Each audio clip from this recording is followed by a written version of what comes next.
Pursuant to Governor Baker's March 12th, 2020 order suspending certain provisions of the Open Meeting Law, General Law, Chapter 30A, Section 18, and the Governor's March 15th, 2020 order imposing strict limitation on the number of people that may gather in one place. This meeting of the Hubbardton Board of Selectmen will be conducted via remote participation to the greatest extent possible.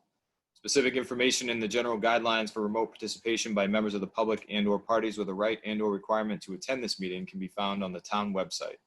No in-person attendance of members of the public will be permitted, but every effort will be made to ensure the public can adequately access the proceedings in real time via Zoom. We put this on every agenda for those who are watching the recording. In the event that we are unable to do so, despite best efforts, we will post on the town's website a comprehensive record of proceedings as soon as possible after the meeting, and you can find that on the homepage under meeting videos. For folks in the chat, if you hit the raise hand function, I can see you. Also, if you type in the chat that you want to talk, we can see you. And FinCom members, we're going to have the joint meeting start after the COVID-19 discussion, so hang tight. All right, well, we're at open session now. So, sort of wait a moment here to see if anybody wants to either raise their hand or type something in. And if you are here for open session, please do that. If for some reason you can't figure it out right now and you're yelling at your screen, don't worry about it. Just when you do figure it out, do the same thing you would have done right now, and we'll go back to you. We don't have to wait. So anyway, so it doesn't seem as though anyone is, Ryan? Not at this time, no. Okay, well, we will move on then to item 2, which is announcements. And if you could take it from there. Okay, so Memorial Day definitely looked a lot different this year. There was some events around town. We tried to share them on Facebook to include the annual marking of the veteran graves, which is a Massachusetts requirement, but also a very nice thing done by our cemetery commissioners and our scouts. And then Katie Young and her son Hunter helped us put some flags up on the common, just a little show of patriotism as people are driving into town to honor our fallen on Memorial Day. And there was an impromptu tap ceremony done by the scouts I was able to see virtually. So that, with the flags around town and people's annual focus, is what Memorial Day looks like in 2020, but no less meaningful, and we certainly remember our fallen. In terms of other announcements, just reminding folks that the town meeting is currently scheduled for June 23rd, 2020, and the current plan is to have it at the Curtis Rec Field with a rain date of June 24th. More guidance on that to come. And the town election is scheduled for June 30th, 2020. That will be a normally run election with a lot of restrictions to keep folks safe, and there'll be a lot of information coming out in the next week or two on how you can vote by mail if coming in person is something that you do not want to do or don't feel safe enough to do.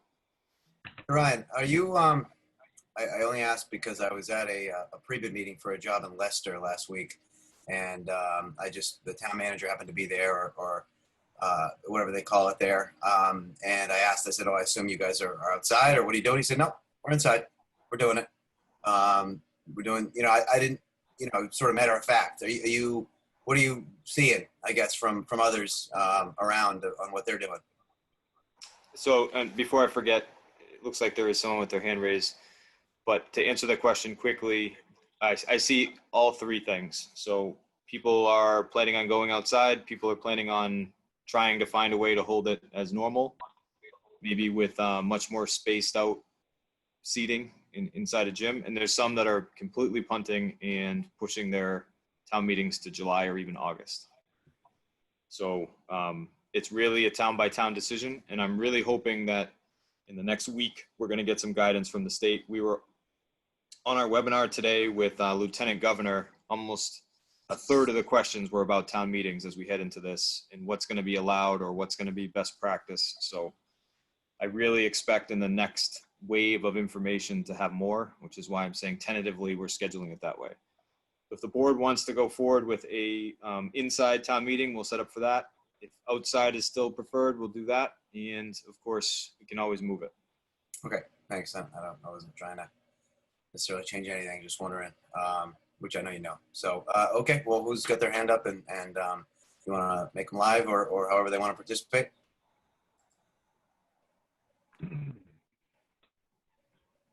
Okay, not sure if JF Barr wanted to speak. I believe that's Sanda Berry, right? Yep. This is Sanda. How are you? Good, how are you? Yes, I'm actually just going to wait for the agenda item on parks. Okay. I lost the internet. I banished her. 2 attendees. She just wanted to hear her voice. Okay, sounds good. So no presentations tonight? That hasn't changed, correct? No formal presentations, no. Okay, so we're at the new business now, which is leading off with A, which is COVID-19 information and updates, and the reopening of Hubbardton. So just a quick little thing here. So you'd sent to us a number of people in different departments, as well as the Board of Selectmen, sort of a draft reopening plan, which we're going to discuss now. Yes, and before I do, as you know, we get information every day. So today's phone call was particularly, I think, invested in terms of information because of the post-holiday date. But the segments of Massachusetts did open today, businesses. Currently, the thought process is that June 8th will start phase 2, which was the earliest it could start. Again, that can change. There's still 2 weeks, a little under 2 weeks to go before that. Guidance came out today about school graduations, so people might be hearing this. So anything that happens before July 18th has to be some of the drive-by graduations or virtual Zoom graduations that folks have seen. Starting July 19th, graduations can move outside with severe restrictions. So this would be family only, huge spacing issues outside, more guidance to come on that, but definitely something of note. Details about enforcement and the different phases and when we're going to be moving to different phases based off state guidance are still in flux. And I think they're waiting to see how things happened over the weekend and some of these business openings to see what more information they can push out. Okay. And then lastly, the CARES Act. This is federal stimulus money that's come to the state. The state is now going to allocate it out to the towns. So we are deeply analyzing this CARES Act to see what we're eligible for, and we're going to be eligible for quite a bit. So this should reimburse us for a lot of the expenses we've had that were related to COVID, and we are putting together an estimate of costs in FY21 per state guidance we think we can get reimbursement for. So what that would look like is we put in a COVID budget to the state. The state would then give us money that we can draw from for COVID related expenses. So I've seen everything from people trying to purchase town halls with this money to, and I'm exaggerating a little bit, but to capital purchases, changes in building structures, and then the stuff you'd think about normally. So sanitation, public safety shifts, stuff for our fire and EMS. So I'm meeting with everybody this week to talk about what we can take advantage of, talking to our auditors and state officials to see what we can do without getting into ethical or legal binds. And we will be applying for the maximum amount that we can. So you'll hear about the CARES Act, and I just wanted you to know that we're all over that, and we'll have a report for you on it. Are schools by themselves as their own entities also applying through the CARES Act, do you know? Or is that something that also has to factor into municipalities? So a regional school would apply on its own. A town with its own school would apply through the school. And one thing that they haven't clarified that we've been clamoring for is we keep telling you about this projected loss of revenue. The CARES Act would be a way to balance that loss of revenue. So far, we can't apply and say we lost this revenue, so we'd like the CARES money to fill that gap so we can level fund our budgets.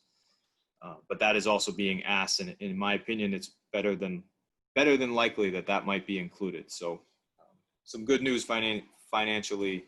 We might get some relief from the federal government through the state.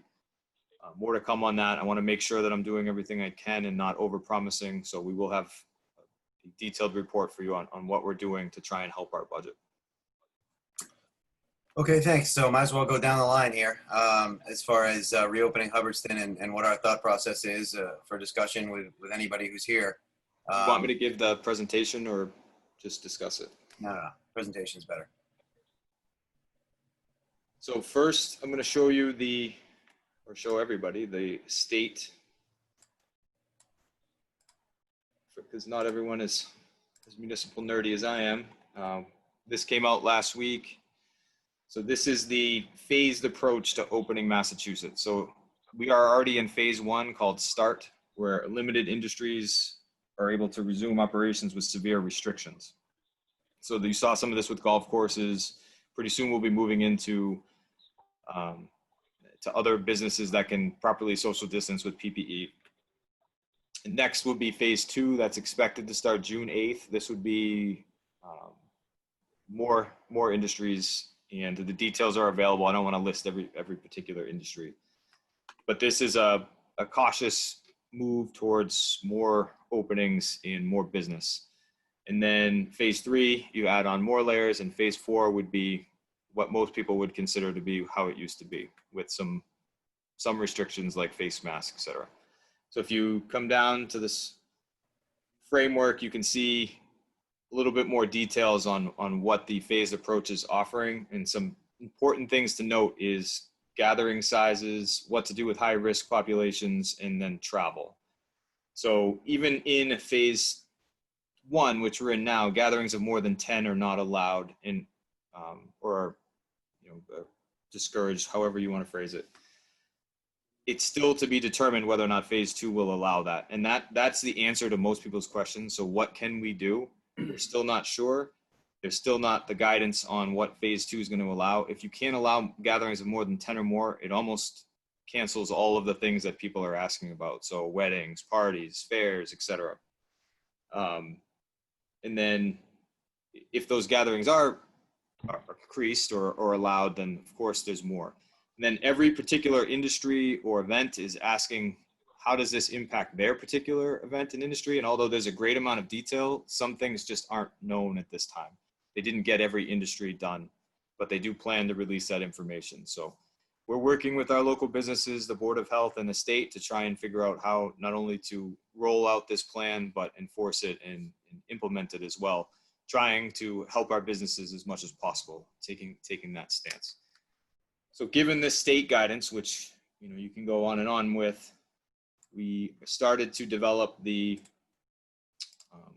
Hubbardston approach, and we're talking about here public space, not businesses. So businesses are going to be handled by the state guidance. So here we're talking about our public space, and some of our public space is open as long as you can socially distance, and has been for a long time. Just calling up this report so you can see it. And we'll get into some more details about that right here. So the purpose of this is to synchronize and provide information to our town officials and the public, because we are getting a lot of questions, and it really does get down into the weeds. Everybody's question is specific and not necessarily covered by the state's plan. So we want to further develop this and get input from all of our boards before we just let things happen or not. The approach will be cautious, more cautious than some like, and honestly more aggressive than some like. It seems to be, some people prefer one approach, some people prefer the other. We're going to take the guidance from public health and our town officials in order to take our cautious approach. It models the state, as I talked about, and it uses public health data to inform it. So if public health data goes crazy and things are dangerous, then the state is going to pull things back, and so will the town. I think that'll be difficult to do once you open certain gates. So this might mean the phases go slower than the 3 weeks or not. We'll see. And then the phased approach allows for us to combat any changes in the public health data and different outbreaks that we're seeing.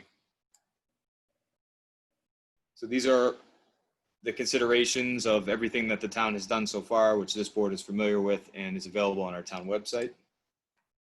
This is the model you just saw from the state.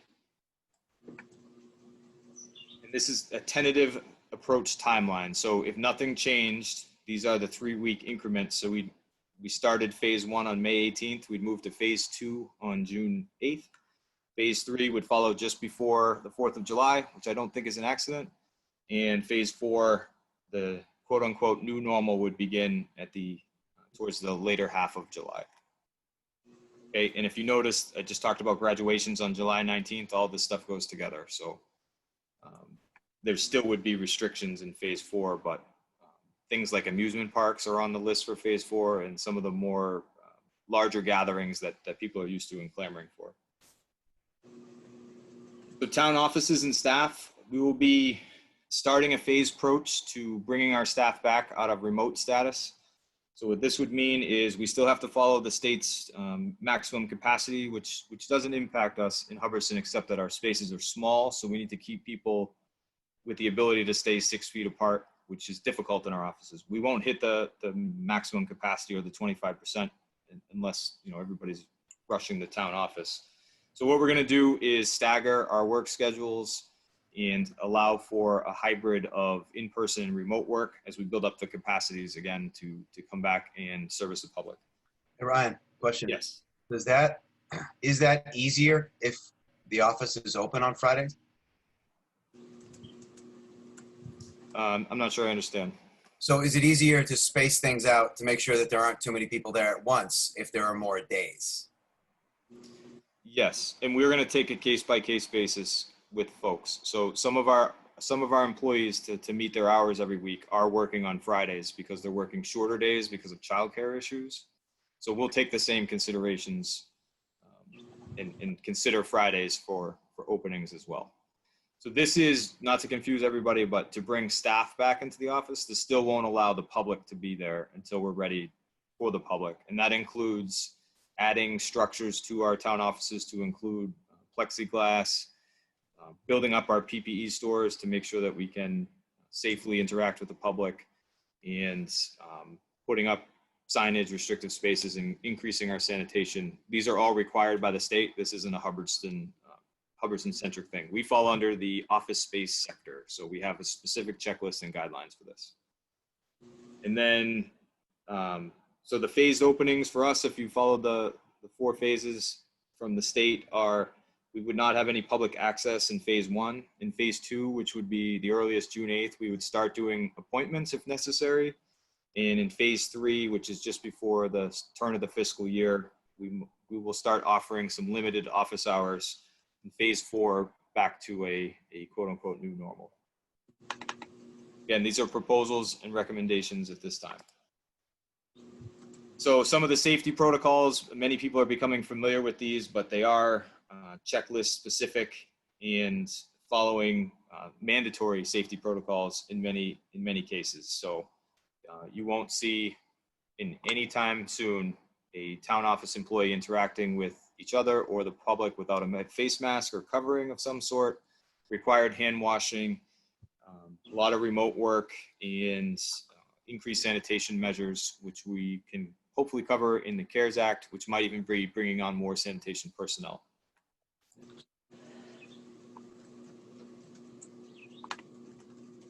And this is more just detail for folks to absorb. Okay, the library. The library has its own guidance. As soon as the governor came out with his information, the state library board came out with theirs. Of course, our library discussions will be decided by our library board of trustees, who's elected to run the library. But this is a recommended approach for them to begin considering. So they can begin curbside or delivery services if they want to. At their last meeting, they discussed not being the first to offer this, so they didn't get rushed because we don't have the staff for it, but offering it at some point. So we're still developing that plan. At phase 2, a soft opening is allowed. I'm going to guess this is only for really big libraries with lots of space, ours not being one of those. But somewhere between phase 2 and phase 3, there likely will be some browsing options with no programming. And then phase 4 is when you'd start seeing your library programming again, if everything stays the same and all the guidance stays the same right now. Parks and Rec, this is a big question from everybody. So our parks are open. Our open space is open in ways that people can socially distance. So if you can keep yourself six people from non-immediate 6 feet from non-immediate family members, you can use our parks. The only thing that's currently closed is the skate park, the athletic courts, and the playground equipment. So the Parks Department and Sanda's here. They've been talking about this a lot. So the earliest they could open for playground equipment would be June 8th. Some athletic courts will be allowed. So there's still the idea that you can't play organized sports in groups of 10 or more unless that's allowed. So basketball might be out, but tennis might be allowed because it's a socially distanced sport. And there's debates about all of this. So I'm just presenting current information, not my opinion. Let me just chime in real quick. So I popped into the parks meeting the other day during this discussion that they were having, and it's the difficult one that everyone's having, which is, okay, do we open it? You know, does the playground get opened? Does it get sanitized first and then re-sanitized and all that? So, you know, and I'm only speaking, guys who are listening from the parks, because, you know, my voice is out here right now, but correct me if I'm wrong, but it really sort of came down to, you know what, this needs to be a joint decision between select board, board of health, parks, and all that to figure out what makes most sense from, you know, what's allowed towards what's possible, you know, so that's what we're trying to figure out tonight. And we've seen some comments on our social media saying, please open things up. So our goal is to get all of our services back to normal, but we have to take the state guidance, the proper approaches, the liabilities into consideration, and all of our boards to come up with a agreed upon plan, in my opinion, as Dan stated. So the goal is to open, not to stay closed. So here's, and we'll have people comment at the end, of course, and start a discussion, but phase 1 would be our current posture. Phase 2, some fields and courts can open and some youth sports can continue, which we've been getting questions about, but that's guidance is going to come what sports and what is it going to look like. You can imagine kids playing sports with face masks, and that is not an exaggeration. Phase 3 would look at some youth sports continuing. You know, that's going to be midsummer, so I don't think that's a coincidence either. There's a lot less youth sports in midsummer, so some indoor recreation can happen. We don't have a ton of that in Hubbardton, but we do have some. And then gyms and fitness studios, we get a lot of questions about that. That's going to be town to town dependent. So and lastly, phase 4, full access to recreational facilities. Each one of these slides has a link to the state's guidance on this as well for folks to dig in and see where the basis of this data is coming from. And then the senior center. So I spoke with seniors, Claudia, today, and we'll be speaking with the Council on Aging in the next week or two. By all measures, the senior center will be the last public space to open. I think people understand the most vulnerable population.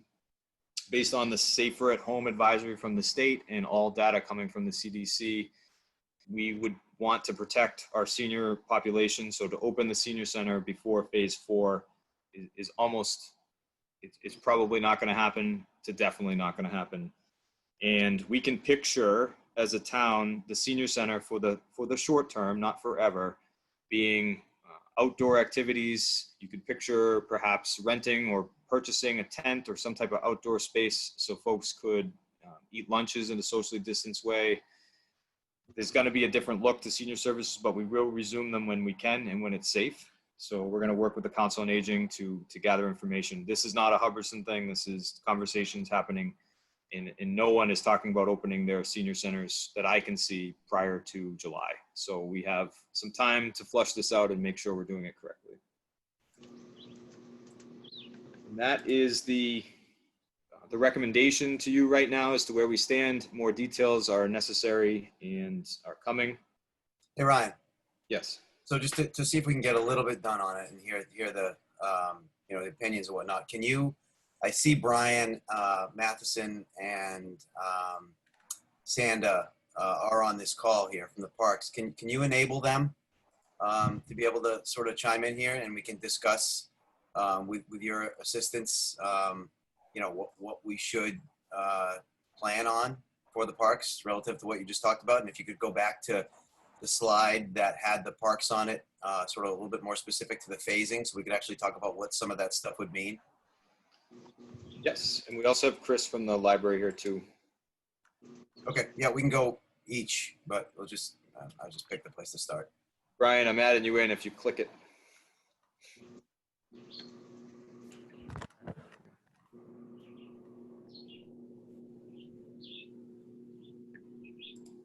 Yeah, so join video, audio, whatever you guys want. So I'm not sure he's there, but he is allowed and enabled. Okay. All right, well, we know we've got Santa anyway, so can you call that back up when you get a chance?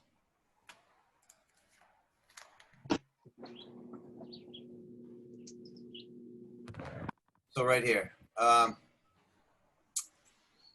All right, so we've got phase one, obviously the current posture. So phase two, it's really just what the next step is going to be more than anything. Yeah, we know that there are phases beyond that, but right now, I don't think we can even come close to projecting additional phases beyond the next step. As you saw from, the previous slide before this slideshow that you did, Ryan, a lot of it, has to do with what the trends are, whatever that means, right?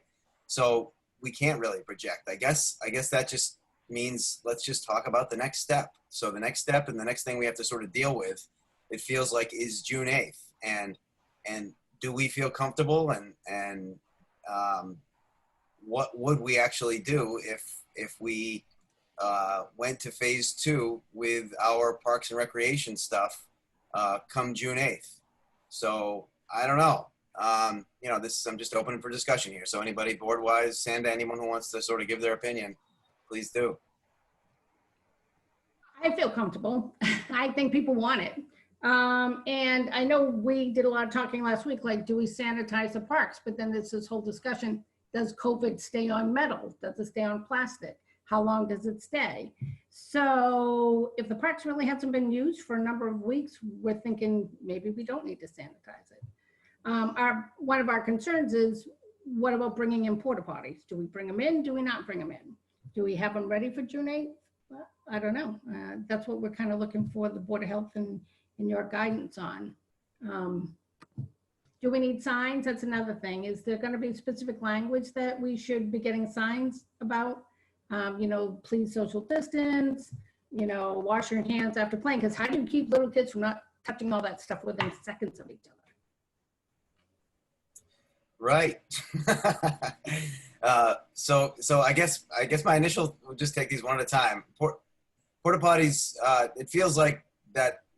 I don't even know how to get my hands around that. So, I mean, I just can't imagine that that's a good idea. And I know it's inconvenient without a doubt, but I mean, I see it on all over the place from where I am work-wise, is that people have just sort of eliminated those from now. And no restrooms. That's the way it goes. Gas stations, no restrooms right now. So I think that might, be something we should probably just, as inconvenient as it might be, that might be a layup as far as I'm concerned for now. I don't know what you guys think, but it feels like that's a tough one to figure out how to sanitize adequately enough for everybody's to be okay. I mean, you would hope parents would think enough to come prepared. Right. Dan, I agree with you on that also, but I had a question in regards to opening up the athletic field, etc. I'm assuming social distancing and masks would still be considered to cover the day. Ryan, do you speak robot? Jeff?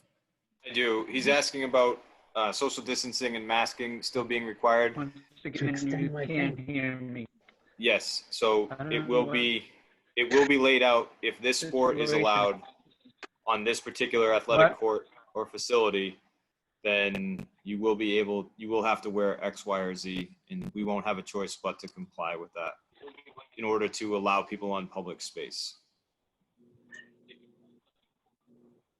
Okay, so that would sort of answer, okay, do we need some signs? Which sounds like yes, like we would need to give that guidance. And it can't just be just a sign that So we're the checking. onus would fall on the parents.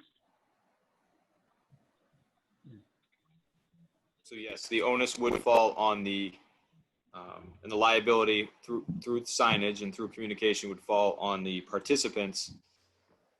And one thing people don't take into account a lot when thinking about this is that they think, I do want to use the park and I want my family to use the park, and we agree, we want them to use it. But there are some who want to use the park but still maintain social distance, and we need to mediate between the two needs. So if it's required, then it will be required that folks use the playground equipment in the right way, or they won't be allowed to use it. Whatever that looks like is, again, up to town officials in the state. But you can predict that if you're using playground equipment, masks will be required. We'll be asking people to bring hand sanitizer, trying to offer it if we can find it and afford it, those types of things. So one thing we're not going to know is who else is open necessarily, right? So, I mean, you know, all you got to do is open a beach somewhere and everybody goes to that beach. So the same sort of thing, word gets out and somebody's playground's open, everybody maybe goes to that playground or that field or whatever else. So there's not much we can do you know, there's nothing we can really do to regulate that. We don't require, you know, IDs and all that. But from what you just said there, Ryan, too, is, you know, I don't know necessarily how we're going to have to hold people accountable. Right now we have, you know, the police drive by and if anyone's on the skate park, they boot them. But, you know, to get sort of technical, that's easy. That's like, you want it, get off. But to get sort of technical with, are you complying with, you know, specific types of distancing, that's a lot harder. Yes, and our officials should know that it will almost be impossible for us to enforce without violating some of the standards that we have. Right? So any type of strict enforcement of this is going to be not within our community policing standards and cause a lot of angst as well. Not that we shouldn't do it because of that, but it needs to be known as a liability and a risk. It's going to be really tough. Also, are we including the playground area for the younger kids, the swings and so forth? Yes, that's what we're discussing. You know, part of this discussion is definitely that. And Jeff, it is hard to hear you. So when you do speak, we can't quite get it. Yeah, no, but anyway, just to go a little bit further. So another thing we can do is we can just try, right? We can say, okay, June 8th comes and we can have a plan here and we can have some signage and maybe put it up on or definitely put it up on the signboard as well with as much as you can in 30 letters or whatever, and see how it goes. I mean, this can change too, right? I mean, what do you think about that, Sandra? Absolutely. Yeah, I think we have to be flexible. We could also, you know, I could reach out to local towns and also see if they're opening their parks at the same time too. You know, like you said, just so if, you know, Gardner or Westminster, you know, Rutland isn't opening, that we don't get overwhelmed with our own park. It's probably a smart thing to do. Yeah, I can do that. Okay. Yeah. And in regards to signage, if someone gives me the language, I will have some signs made up. I'll probably go to DFX or whatever. I use him here in town and see if he can make up some signs. I can work on that with you this week. Yeah, we can do that. That's great. Okay. I will tell you a little bit about the park. So we are going to be roping part of it off with caution signs and removing that slide. We wanted to make sure we got that done before it opened because that slide is unsafe and needs to be removed. So I sent an email to DPW today to see if they could have it done. I just wasn't sure of the date that we were looking at, but we're looking at June 8th. So that might keep people away too. I don't know. Get some caution signs at the park. Warning. Yeah, warning. That's better. No. All right. Well, I mean, I don't know if anyone else has anything else on this, but it sounds to me like, you know, we're trending towards, you know, obviously we've got some time here, but we're trending towards making some sort of terminology everyone's okay with on a couple of signs. You know, we don't have these sprawling field complexes to have to deal with throughout town. We've got sort of one major point here. And we can come up with a plan and then plan on, you know, having a measured opening on June 8th, part of phase 2 that complies with all of the requirements / restrictions and recommendations that, you know, the town has been given by state guidance for phase 2 work. Does that sound right? I do, and we're gonna encompass the playground at the school too. I think we need to make it consistent. Yeah, I forgot about that. For the playground, should we consider limiting the number of people in the enclosed area to help social distancing being a little easier? Should we consider that? Yeah, I think we can, I'm sorry, Sam, Consider it, yeah. we can, that can be on the sign or a sign, right? We can say, recommended amount of people. I don't think we can, it's tricky what words you use in all of this. And I do think also, Jeff, that it's funny that you get closer because you think the reception's better. So I do appreciate that. Dan, we have a question. On the screen. Okay. But anyway, so I think that could be something that's on the sign. What do you got, Ryan? We got a question from Raylene Williams. Okay. Raylene, if you want to. Hello there, folks. My name's Raylene Williams, and I represent Rieta Flea Market. So speaking of parks and large outdoor venues, we're real curious as to where we stand in the process of opening Hubbardton. John spoke with Mallory earlier today, and she gave me an email. We have compiled a preliminary reopening plan, just something to go off of to start the discussion about us. But the email that she gave me, it didn't send. So I would like to first just initially, introduce our question as to where we fall in this process. And I know there's a meeting tomorrow with the Board of Health that John and I would like to be included in. But the email that Mallory gave me was something like inspect Hubbardton at hubbardstonmass.us. Does that make any sense? Yep, so I can jump in here. Yes. It is inspect at hubbardstonma.us or health at hubbardstonma.us. Both will get you to her.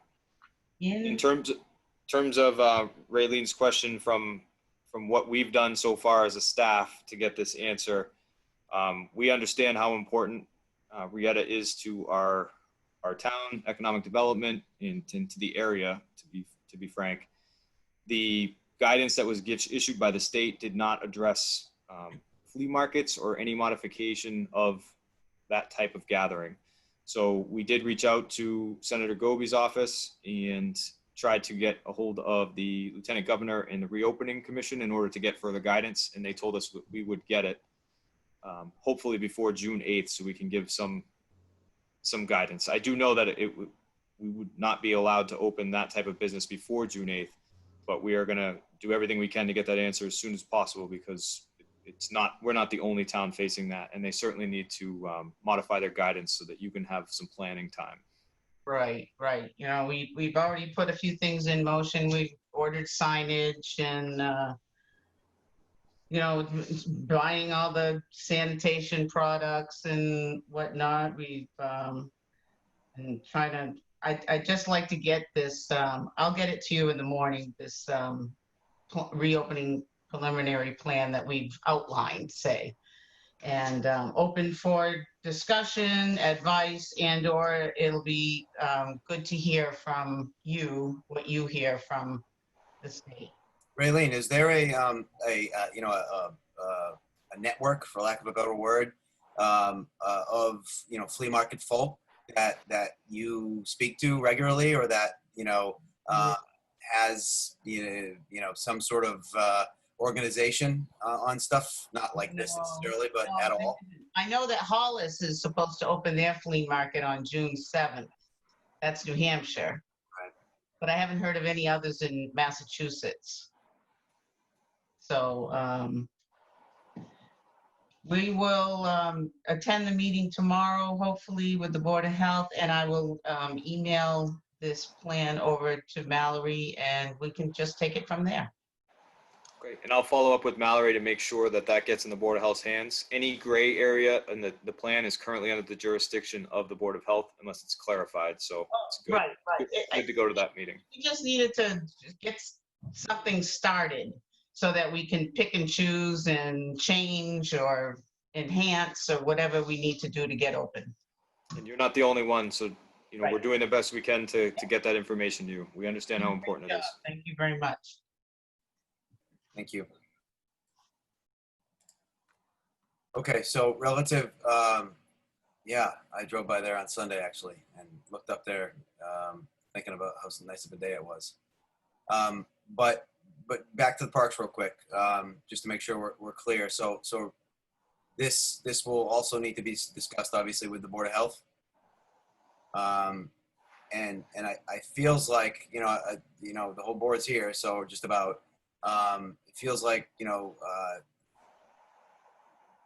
we're on the same page as Sanda relative to what maybe the next step would be. And that would involve, you know, going to the Board of Health next with that opinion. Does anyone want to add to that or subtract from that or whatever else who's on this? No, Dan, I just like to say, yeah, June 8th, get the parks opened, and with the signage, I'm all for that, getting the parks opened, and I'd like to see Rieta, you know, once they get that squared away.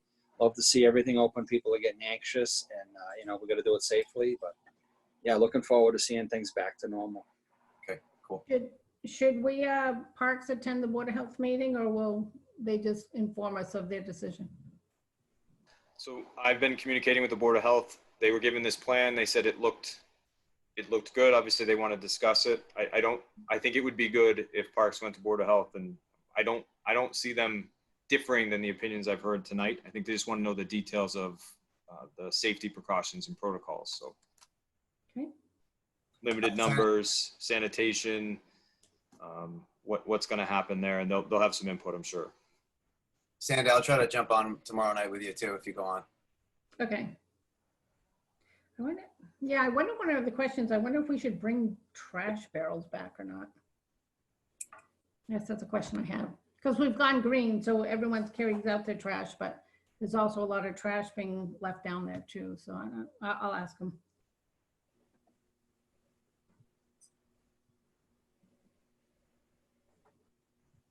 Okay. All right. I guess we're on parks. So before we move on to something else, anything else anyone wants to talk about parks and rec wise, or Sanda? Anything else you want to bring up now? Or are you satisfied with what you got out of tonight so far anyway? No, I'm satisfied with what we've discussed, unless anyone else has a question. Nope. Okay. All right, sounds good. Thank you. Thank you. Thank you. All right. All right. Should we move to the library next day, Ryan? Yeah, I'll bring Chris in here.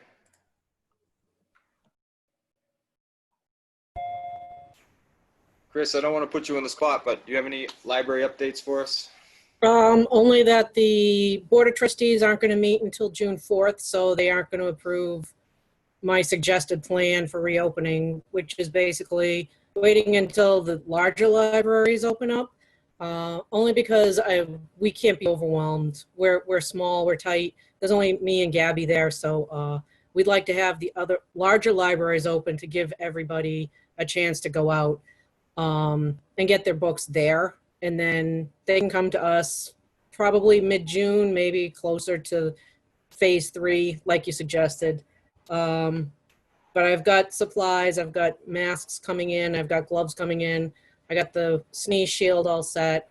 Will be quarantine returns for 5 days to a week without incurring any late fees. And I'm just trying to figure out once we'll do curbside first, and then after that, we'll go with some opening, but very restricted, in and out, don't browse too much type of situation.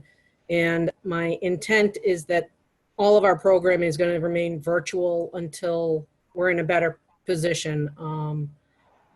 Our biggest one is story time, and story time is all little kids. And as Sandra had mentioned earlier, you can't keep them apart. They're going to get there. They're going to congregate. They're going to be so happy to see each other and give each other hugs that it would just be a horror show if anyone was positive. So for the time being, Michelle's going to be doing story time online until further notice, and that's pretty much it, unless anyone has any questions. Oh, horror show of happiness. Sounds about right.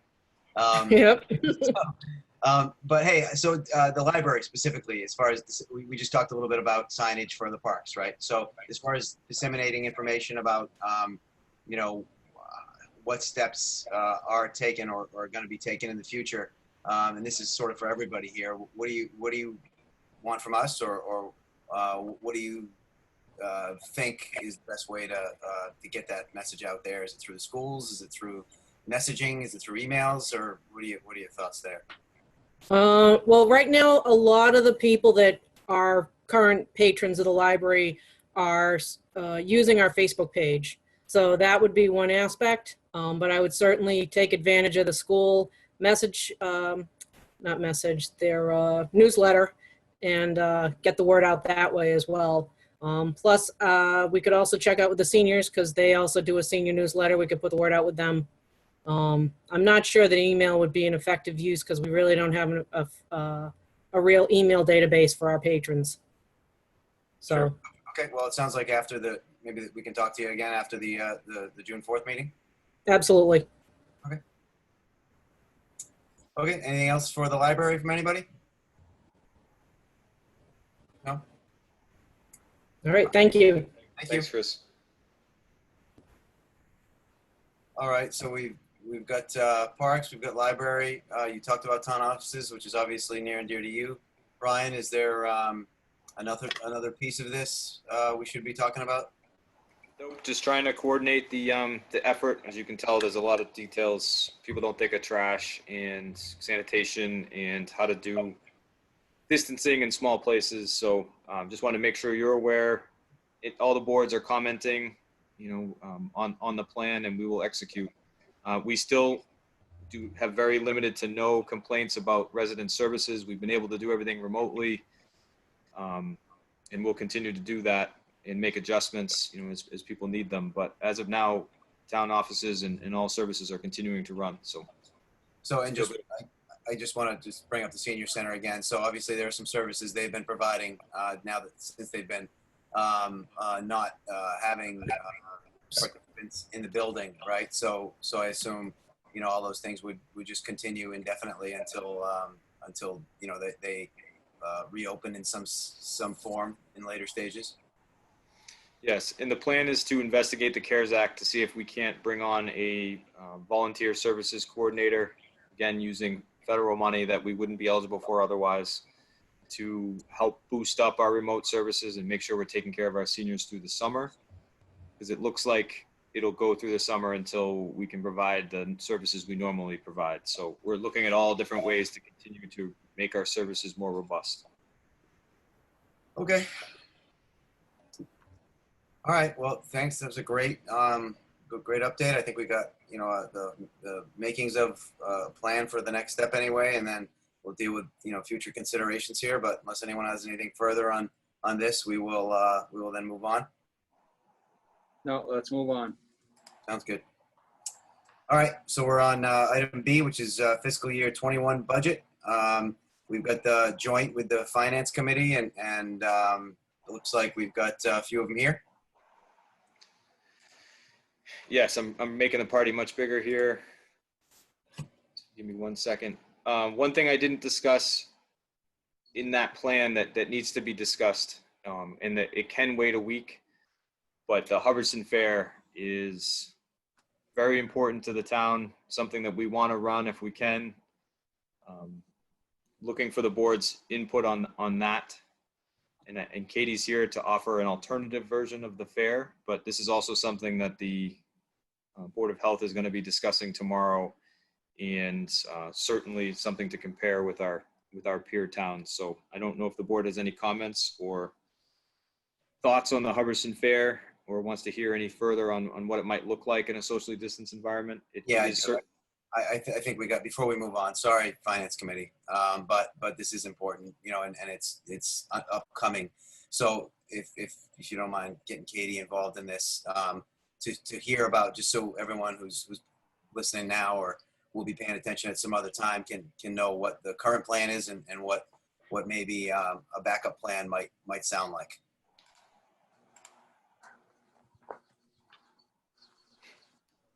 Bring it in, Katie. Okay.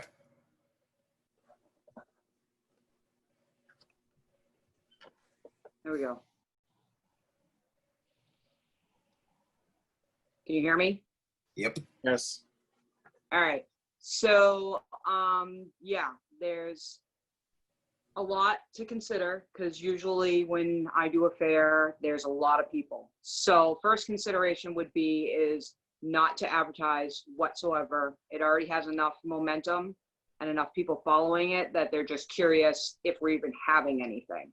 And as of right now, I've been putting everyone on a holding pattern of even collecting more applications for vendors has been a holding pattern. I haven't done anything until I get a go ahead from boards and committees, state, whatever I need to get to move forward with any of it.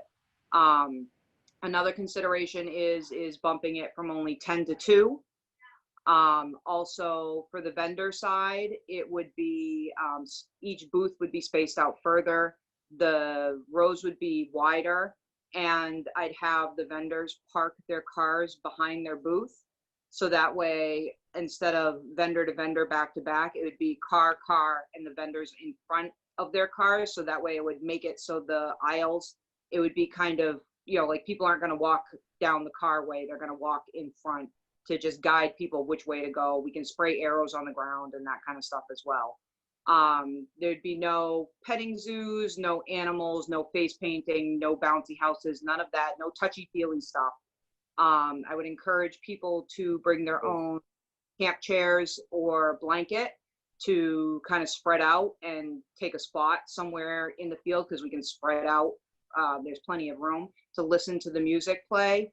And the other side would be nothing but food trucks with alcohol, with spacing. And I'd also talk with the food trucks to gear their inventory of whatever they're selling to. It needs to be a speedy, something they can buy and walk away, not something that takes 20 minutes to cook. This is speed to get everybody out of the line, to free everybody up to go sit back at, you know, your blanket or whatever and chat with your family, chat with the neighbors that you haven't seen in a while, but still be far enough apart, masks being worn, all that stuff. We would have to get porta potties, but they'd be there for the day. That's it. You know, maybe 2 days, dropped off the night before, picked up the following day. But that kind of stuff, the same with like trash and things like that. I always take care of all that stuff. It's always gone and out of there real quick. But that is the game plan, is to scale it back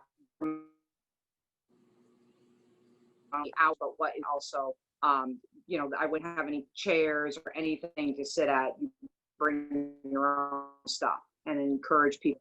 Just be outside, but yet still far enough apart, but enjoy the day, which is only like 4 hours. So that's the game plan. But until I get a go, I can go any. So we're still in holding. Okay. So are you, you know, Board of Health is going to be very important on this, you know, in addition, obviously, in addition to state guidance on gatherings. I mean, that's obviously the no-brainer. Yeah, It's like, yeah. it's allowable there. So those sort of two things. So Board of Health, have you, you know, bounced anything off them yet?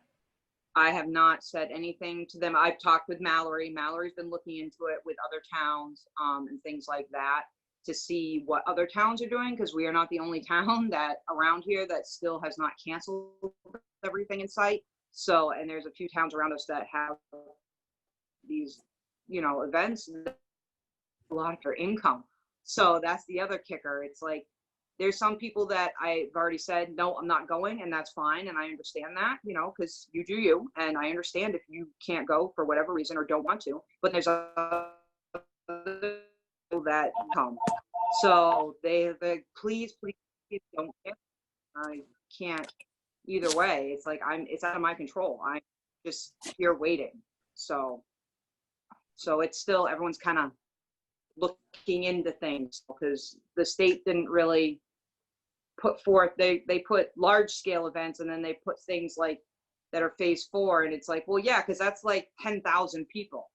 we in town will never have 10,000. There's not enough parking for that, It's just never going to happen like that here. But, I understand everybody's reservations, but at the same time, we're not the city where this is very country. So we have 5 fields to spread. There's plenty of room to spread.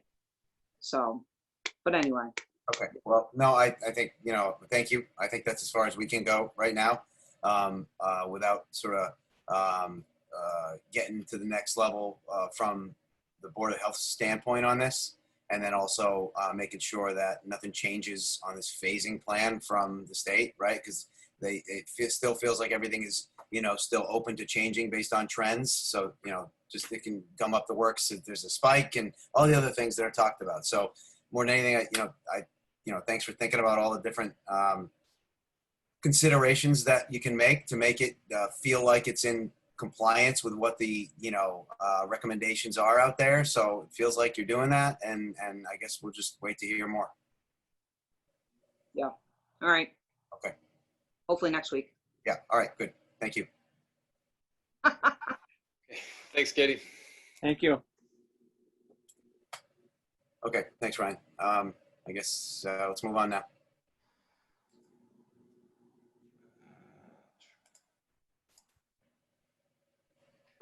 Oh, I just kicked Katie out of the video. That's going to cost me. Okay. All right, so Finance Committee, if you can hear me and want to pop on your videos and unmute and call yourself to order.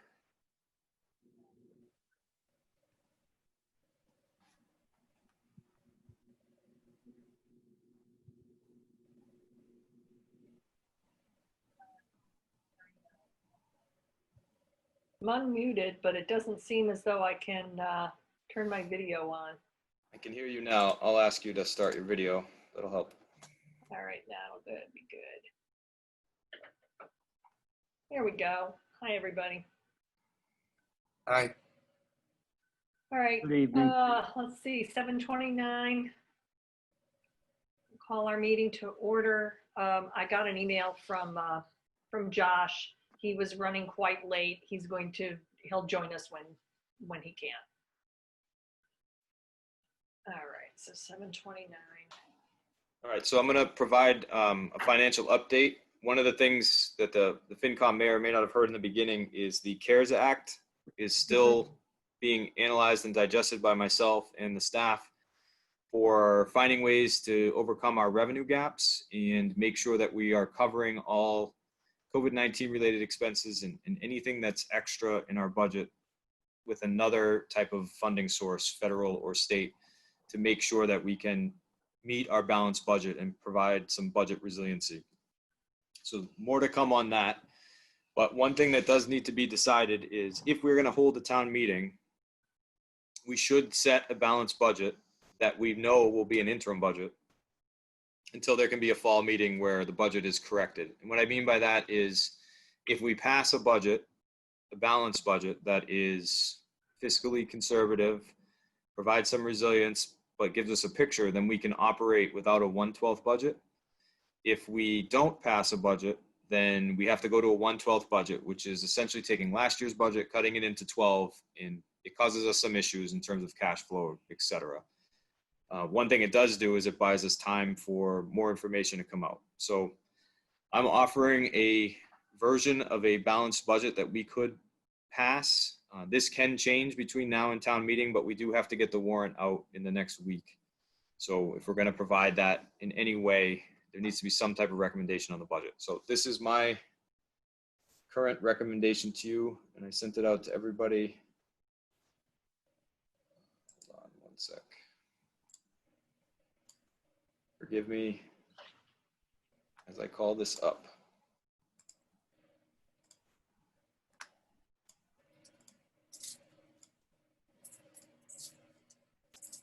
Okay, so this is now familiar to most folks, the summary sheet for our budget, and I'll go through it.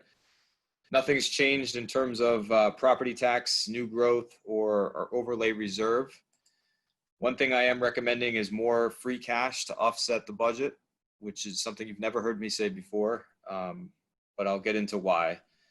So here under projected local aid, so in speaking with the state participating in dozens of webinars at this point, and of course discussing with other mentors and folks that are facing the same situation we are. There's a general consensus that the cut in state aid will be somewhere close to the 2008-2009 cuts, which was somewhere for Hubbardton between 15% and 24% over a 2-year span, which would be pretty devastating to our budget. So what I'm recommending, given that our local receipts is also a conservative number, as we talked about before, is a reduction in the state aid number from the governors of 15%, which would reduce our budget by $96,000, which is a big blow for a budget our size.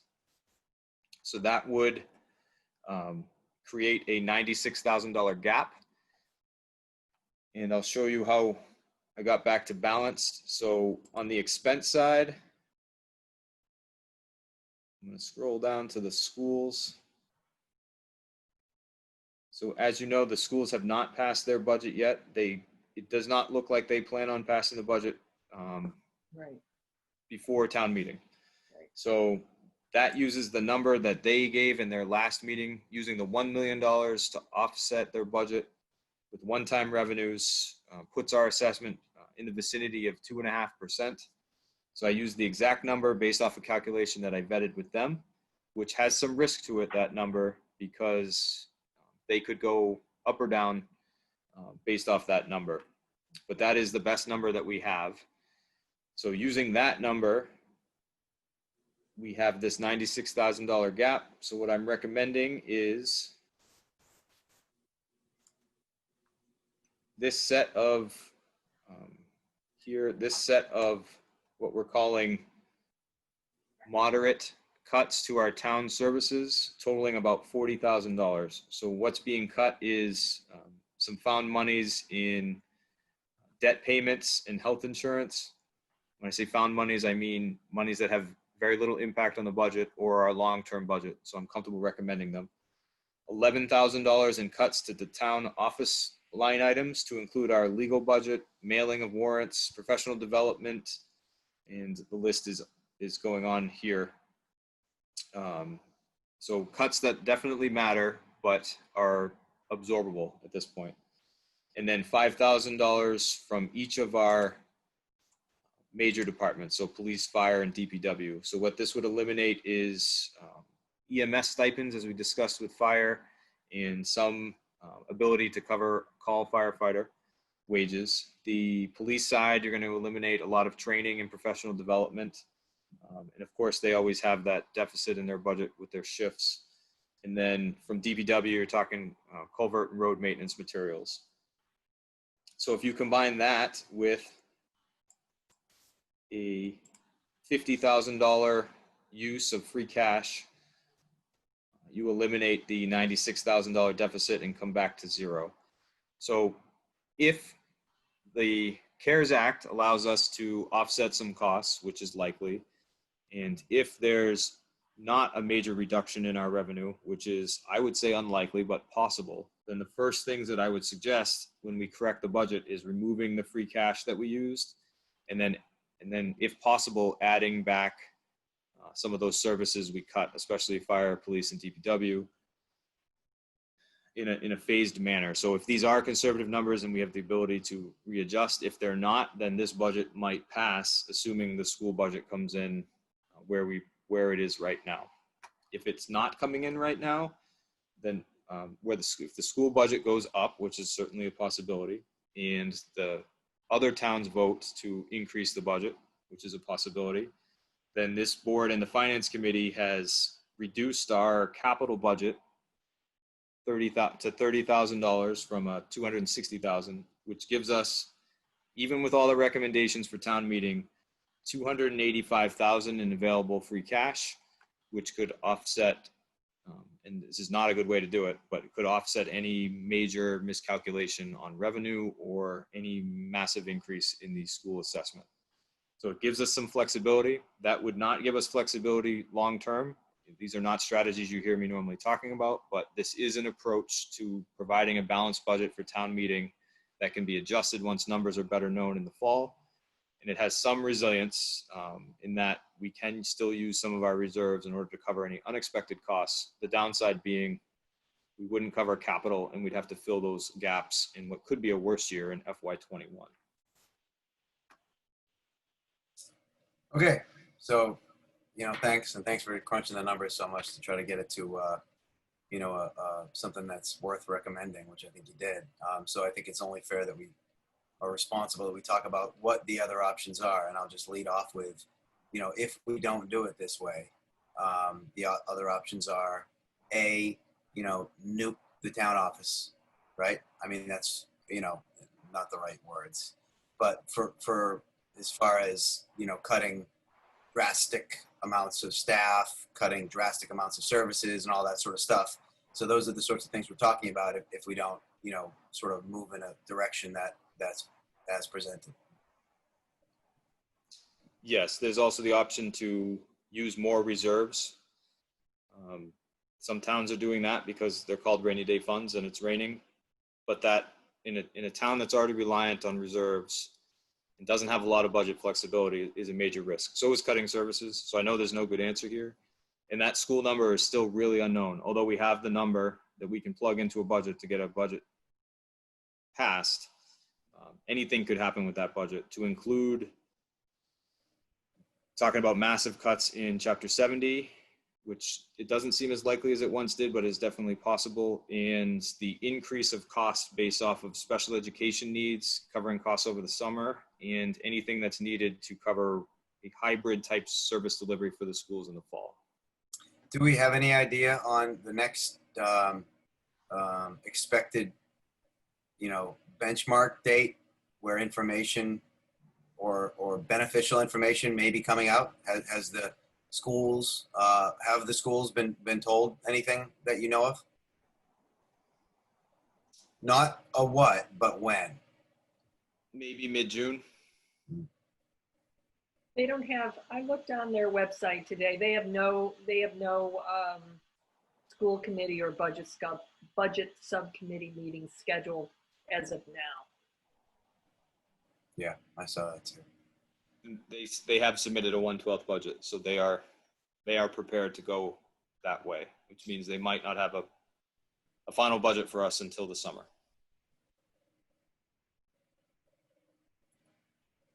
Okay. All right. Well, is there anything else you want to add to that before we need to take some action, right? Mm-hmm. Yeah, just to highlight the risks and rewards. One-time cash is nice, but it's definitely a punt. This offers a hybrid, so cuts and one-time funds. It's pretty conservative with revenue, but I'm not the most conservative either in terms of what I'm hearing. Some towns are cutting 30% out of that state aid number. And the whole reason for doing this is to pass a budget that we know will change. So this although sets a big anchor in the ground, is not what I think will be the final budget, just because we don't know what the final budget's going to be. And we're definitely going to have a fall town meeting to fix our budget, which is allowed and possible. There's nothing, everybody's doing it. So it's not something unique to Hubbardton. All right. I mean, I think it sounds like a good first step then. I mean, that's all we can call it. Yep. All right. Well, we'll discuss a recommendation when we get to the warrant, right? Yeah, so if everybody's ready to sign and recommend the warrant tonight, we'd still have another week if people want to push it off.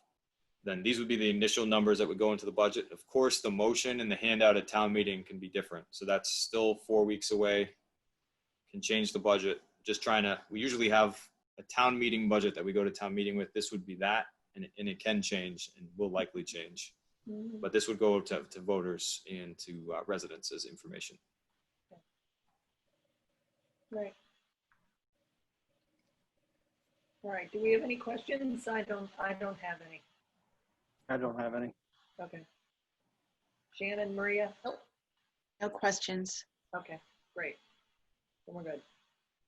Yeah, you picked a real good year to join the FinCom, by the way. Hey, it can only go up. Right. I low, sell high. I heard it gets worse before it gets better. Don't say that. Roll right into the warrant. Yeah. Okay. If I can find it. There it is.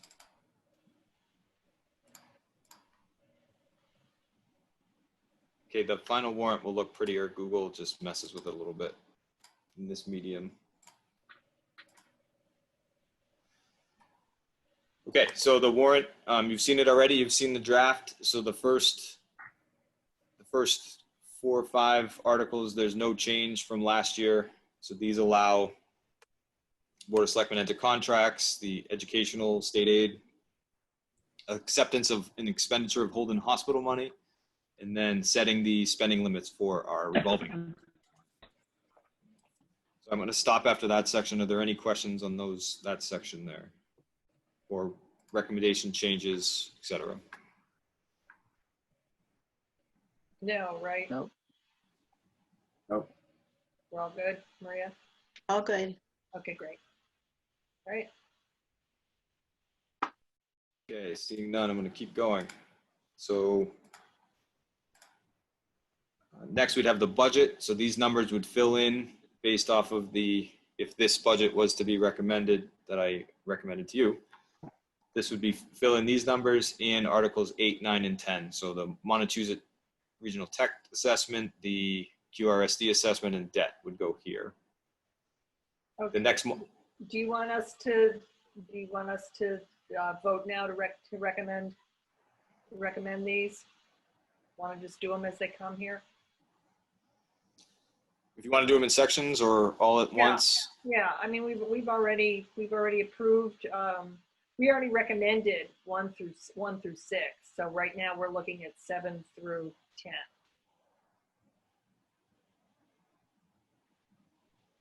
So those numbers would plug in from the budget that you just shared with us. Yep, which is the same except for the free cash usage, the reduction in state aid, and the cuts that were shown. Right.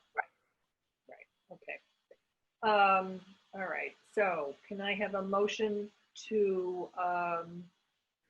recommend Articles 7 through 10 with the dollars, with the appropriate dollars inserted from the proposed budget shared with us at this meeting by Ryan? I'll make a motion. Okay. A second? I'll second it. Okay. Do we have any discussion?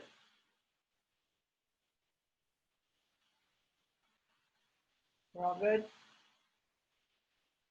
Yep. Okay. All right. Maria, you're good? Yes. Okay, great. So all in favor? I vote yes. I vote yes. Yes. Yes. Okay, that's unanimous.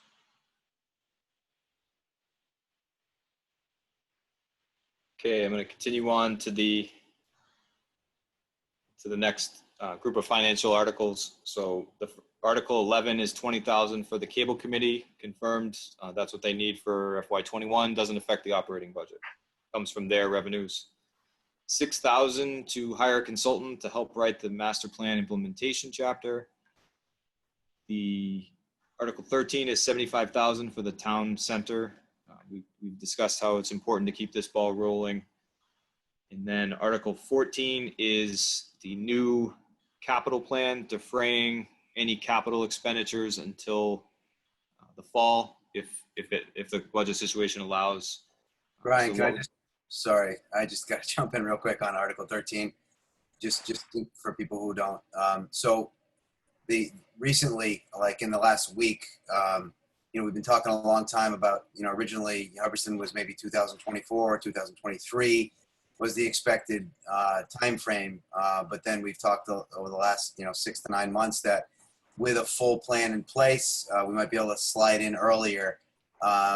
We don't have that final plan yet. We're at 75%, and this last 75,000 gets us over the finish line for design and easements and things like that. But very recently, the MRPC has recommended and adopted their transportation improvement plan, which includes Hubbardton Town Center for 2022. So we're there formally now. So it is to make sure that we stay there. Hopefully, we haven't had any opposition really throughout the entire couple of years we've been looking at this, but just wanted to say it out loud that that's now something we've been hoping for has now been officially adopted. And so this final 75,000 would ensure that we take that slot. So, okay, that was it. Okay, in the capital article, the capital article here is 10,000 to assess and potentially repair the public library foundation. This is to make sure there's nothing major structurally needs to be addressed immediately. We believe that the 8,000 they have in their account currently and the 10,000 would be enough to do this assessment. And the town computers, we are facing a Windows end of life, so we'd like to cycle those out so we don't have any disruption in service. The new computers that are left are the mobile computers in our ambulances and police cruisers. And for those new to this, Ryan, if you could just explain the numbers on the left column there, you got 4 and 8. So those are 4 and 8 because I haven't done this yet. Yeah. but they're 4 and 8 really because there were other ones that are being deferred. Correct, yes. So there's quite a bit being deferred to the fall. Necessary capital, but in speaking to all departments and boards and committees, understanding we need that free cash flexibility in case all hell breaks loose. I don't really know how else to say it, so. Okay. Okay, I'll stop there to address any questions, concerns. No, all good. Oh, good. Okay, these have all been recommended by the finance committee still, so. Well, 15 and 16, as we move forward here, I think those were added Correct. since we had made our recommendations at our last meeting.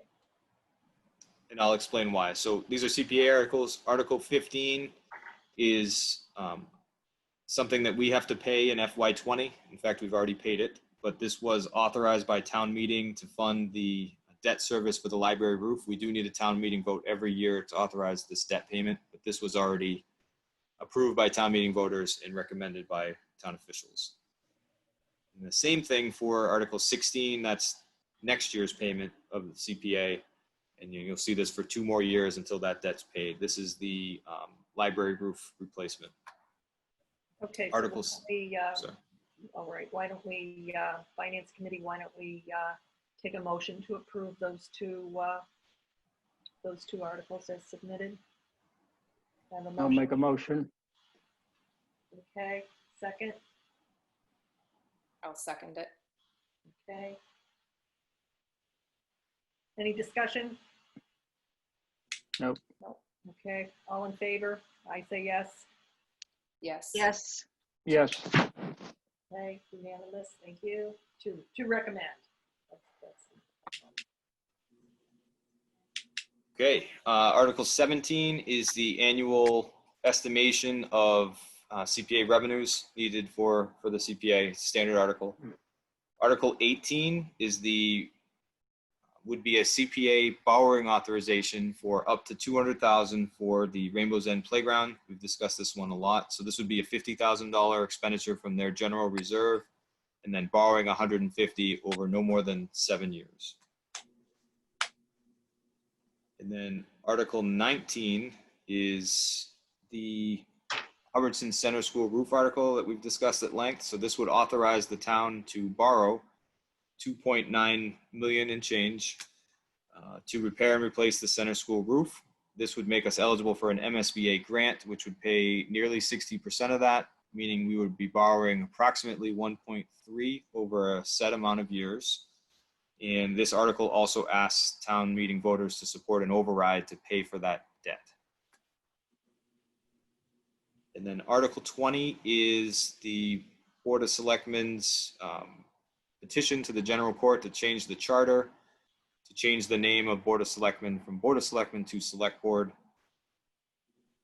And all the wording that's needed for that. So that would be petitioning general court to allow the changing of the charter. And what's removed here from last time you've seen this is in order to change the zoning bylaw, which was just a housekeeping item, you need to have a public hearing and recommendation from the planning board. We won't be able to accomplish that.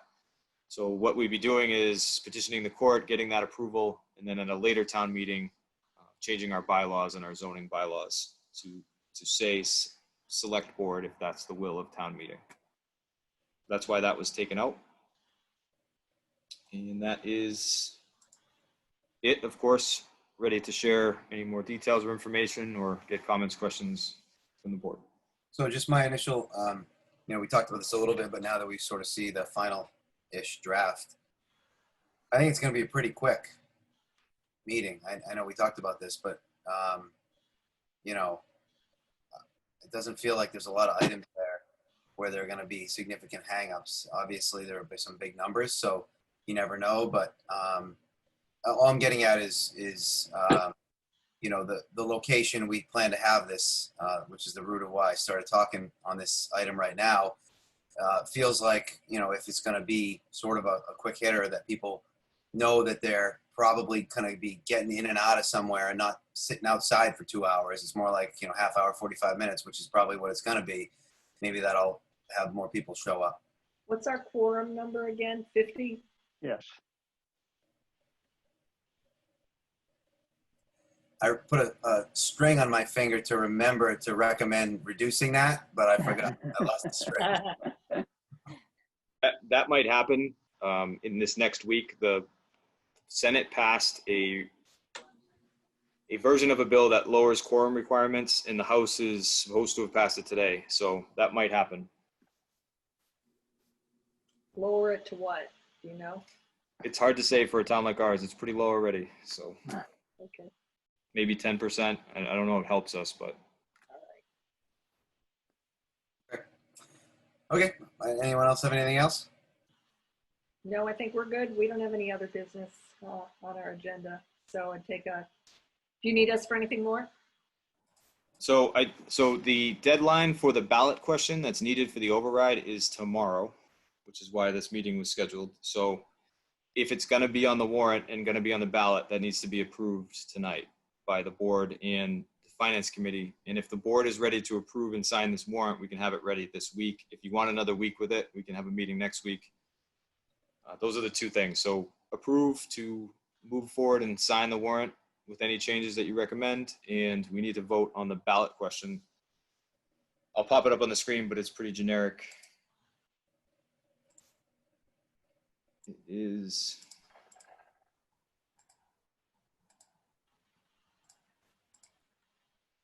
this question right here. Shall the town of Hubbardton be allowed to exempt from the provisions of Prop 2.5, so-called, the amount required to pay the bonds issued in order to repair and replace the Hubbardton Center School roof? And we would then include language on what that means, what a yes vote means, what a no vote means. So that needs to go on the ballot, which is being finalized tomorrow, if we want to go ahead with that.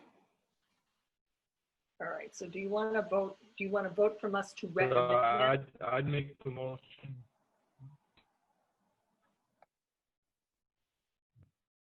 I think Pat just made a motion for the select board to recommend it.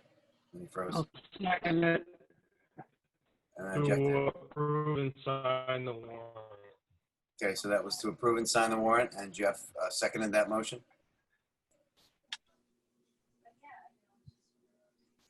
So I'm just gonna back up for a sec during discussion now. So I think what was on the table there, Pat, was more specific to the question, the ballot question.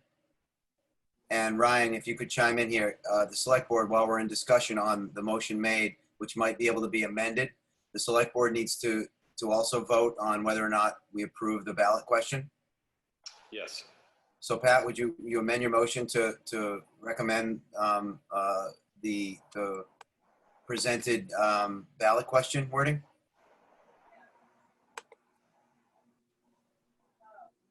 Okay, he said yes. Jeff, would you second that amendment? Yes.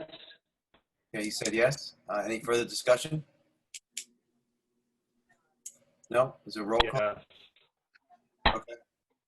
So no further discussion I hear. So roll call. So Dan, yes. Jamie, Yes. Matt,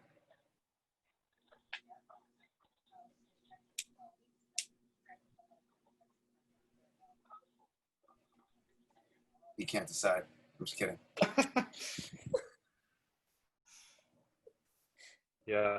Okay, I heard it. Jeff, Yes. okay, sounds good. We got there. So, okay, Susan, to you. Okay, Yeah. I take the same motion. One of my members, I'll make a motion. okay? Second, I'll second the motion. okay?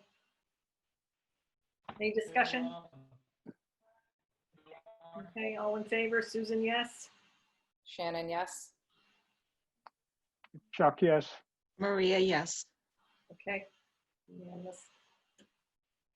All right, Ryan, so you have the ballot question now. What else do you need from us? Either the Finance Committee or the Select Board or both? So that's all in terms of the budget, the ballot question, and the town meeting warrant, which will now be ready for the selectmen signatures amongst the others that we have this week for our signature party. Okay. All right. Anything else we have for the Finance Committee, Select Board members, or Finance Committee have for us? Nope, we're good. Okay. All right, so take a motion to adjourn. I'll make that motion. Okay, a second. I'll second that. All right. Susan votes yes. Yes. Chuck votes yes. Yes. All right, sorry, Josh, we missed you. Adjourned at 7:58. Thank you. Thanks, guys. Night. All right, I'll see you later. Bye-bye.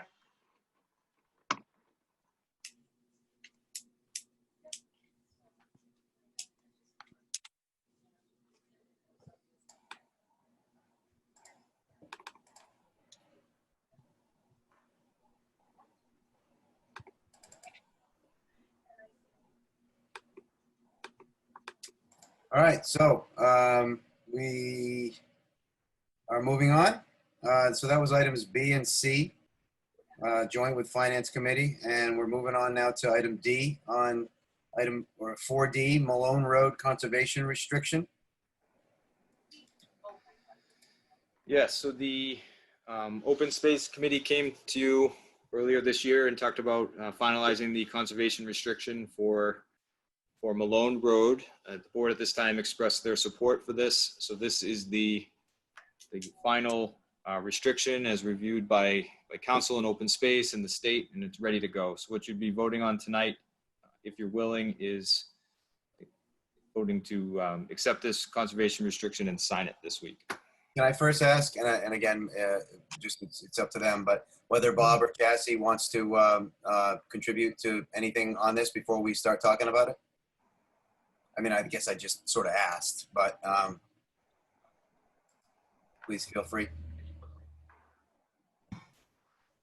This is Jessie. I have nothing to add unless there are any questions that I can answer. Okay. So if you could just hang it tight for us, what with on screen, you know, with your J, which is what we see while we talk about it, that'd be great. Sure.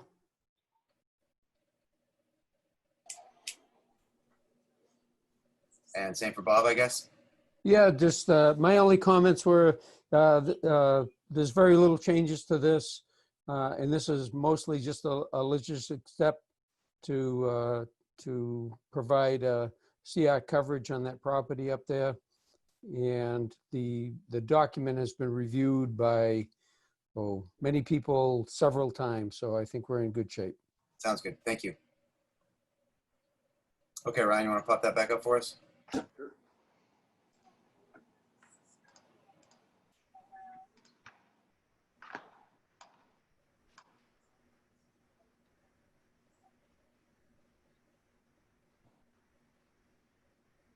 Okay, so we've seen this.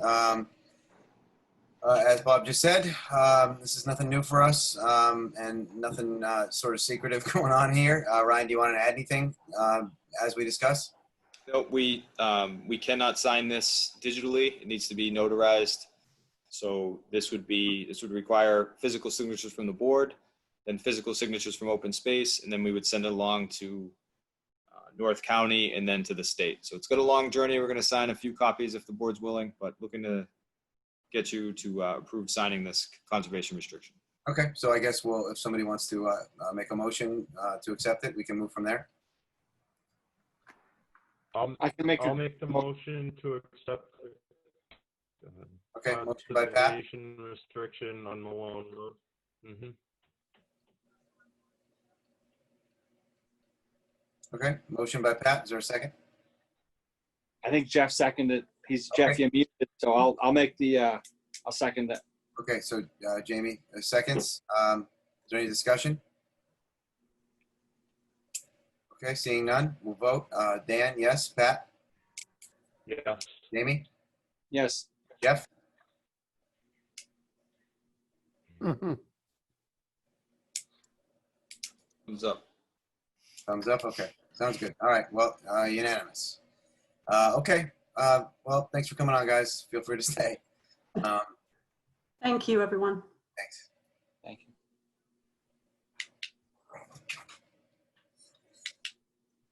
All right. So next item, moving on, we're at the Gardner Road, Ragged Hill Road land swap.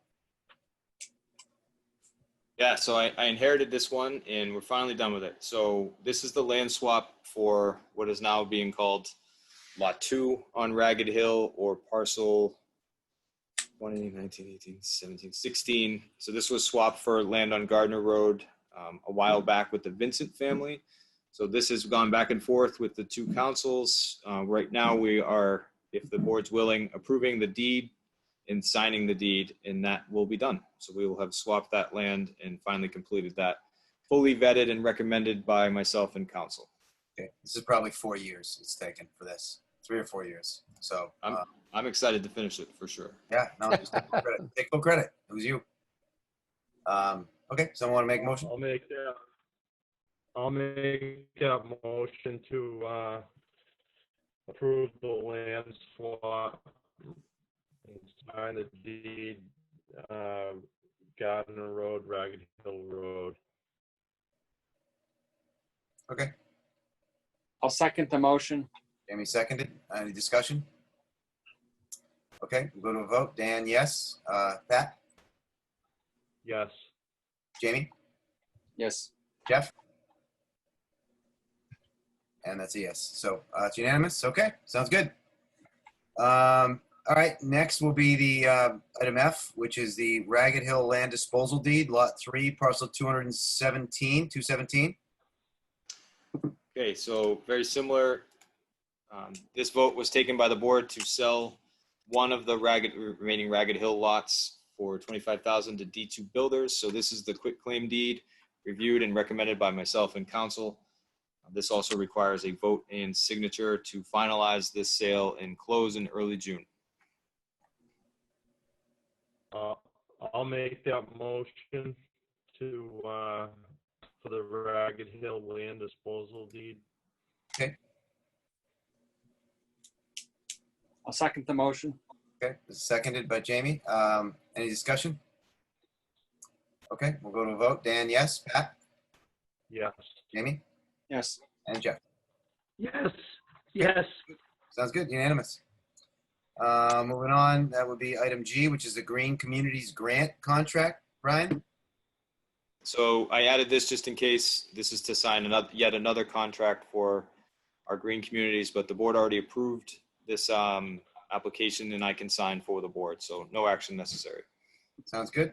So moving on, item H, which is the Fire Station 2 lease, 48 Gardner Road, unit number F1. Want to just, I know this is a little tricky here, but you want to just give us a little synopsis? So as most, you definitely know, and most people know, the Fire Station 2 is leased, and we occupy that space and pay for that privilege.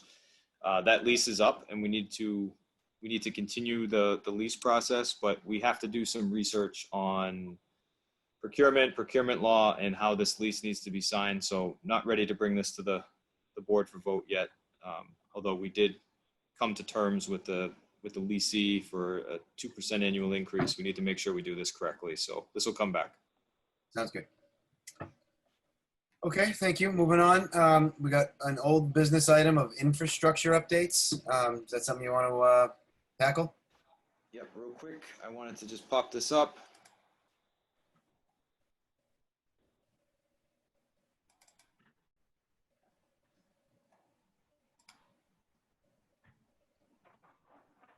Did I put it in the packet? Perhaps not, but I can show it to you.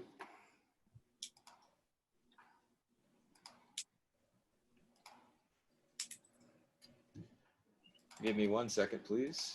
Yep. By the way, while you're doing this, Brian Matheson from Parks said when he got disconnected somehow during the discussion, he couldn't get back in. So I don't know if that's a thing, but he said he was trying to get back in and it wouldn't let him back in. So it's something we should take a look at. That was probably me. I will send him a note of apology and fix it. So the updates I have for you is we're following all of these. So Dan mentioned earlier that we are now officially on the endorsed tip for 2022 for the town center project. So I think that's a big win. I think that is a ton of credit to the town center committee, the advocacy of that committee, this board, and the residents being willing to pay timely for the engineering and construction. It's going to be a huge win for the town, and it looks like in 2 years the town center is going to be fully revitalized, to the envy of our peers for sure. So definitely an update worth sharing, and we will continue to make sure that that stays where it's at and is ready to go. Part of that would be the final vote at town meeting, which is why it's so important to include that on the warrant. Evergreen Bridge Road. So this is a pretty significant project, also state funded.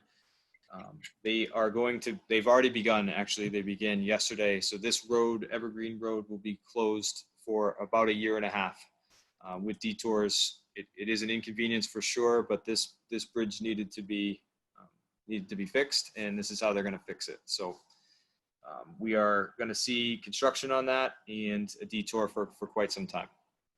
All state funded, as we said, which is the best type of funding.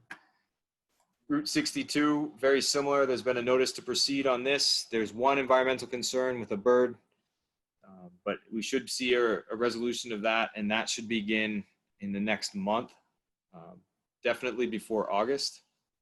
This will also require a detour. This is a much more significant detour on Route 62, so we'll make sure there's signage, but this is a much longer detour and an inconvenience. But that road is going to be closed by the state for safety reasons any day now.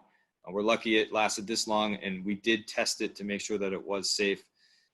It did hold on until the project began, which is good because this detour will be inconvenient. But this project is going to be moving forward as well, also state funded. So there are a lot of birds. Do you have any more information for us? I don't.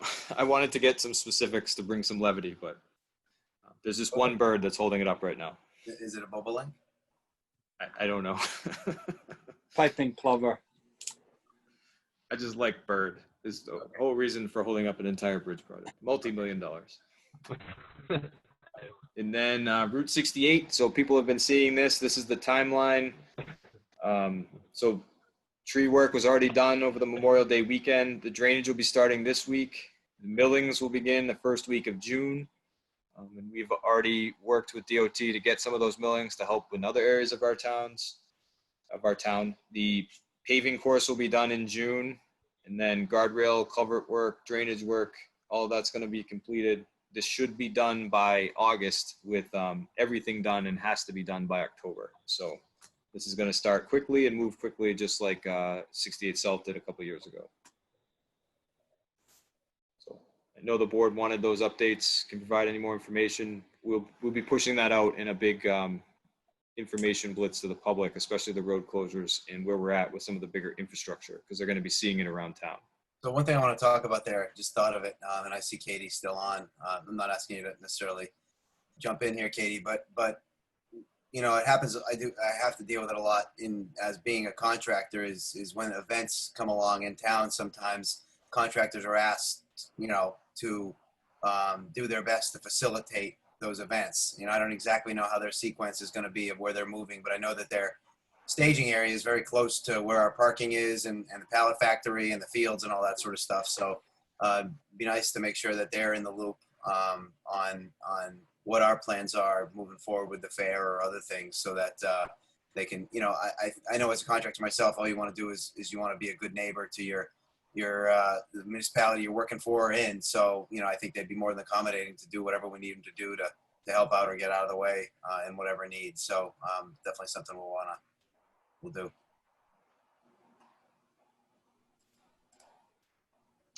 Do you want me to bring her in, Dan? Sure.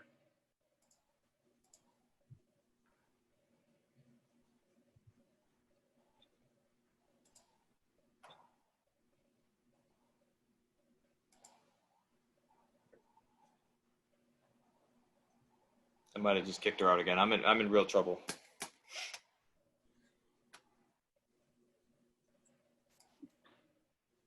All right, we can go back to her if she jumps back on.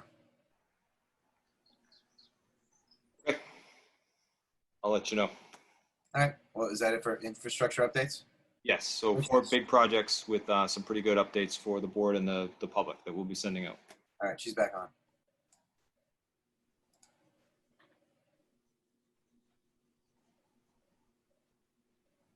Katie, not sure if you want to speak to that at all, or if you're still there. And I'm sorry I kicked you out before.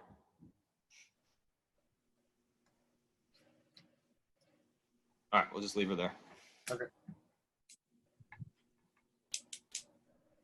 All right, so we're up to you with the TA report. I know some of this has been covered already. Yep, I can move through some of this quickly, and one of them will take just a minute here to discuss with you.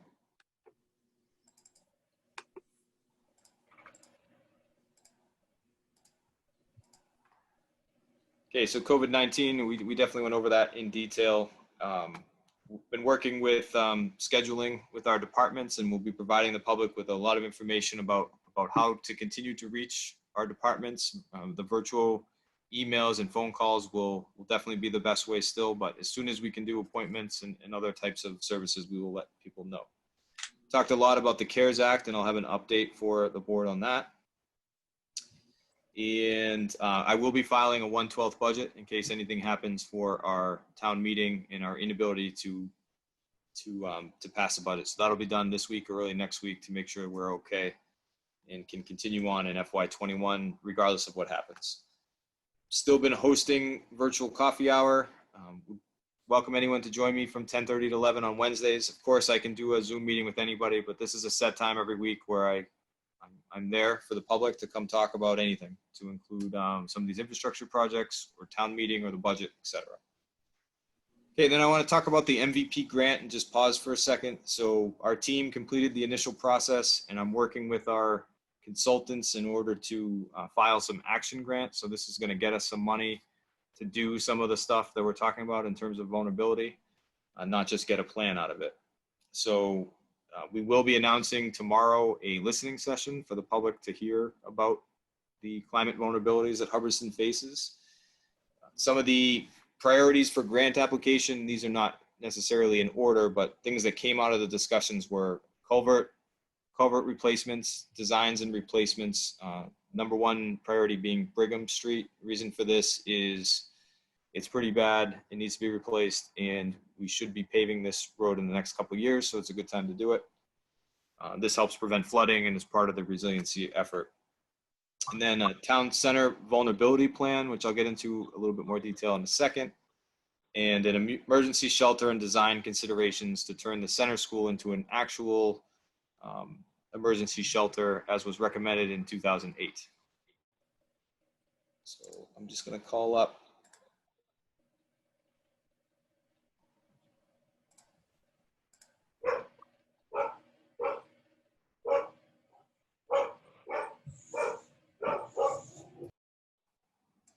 Sorry, hold on one sec.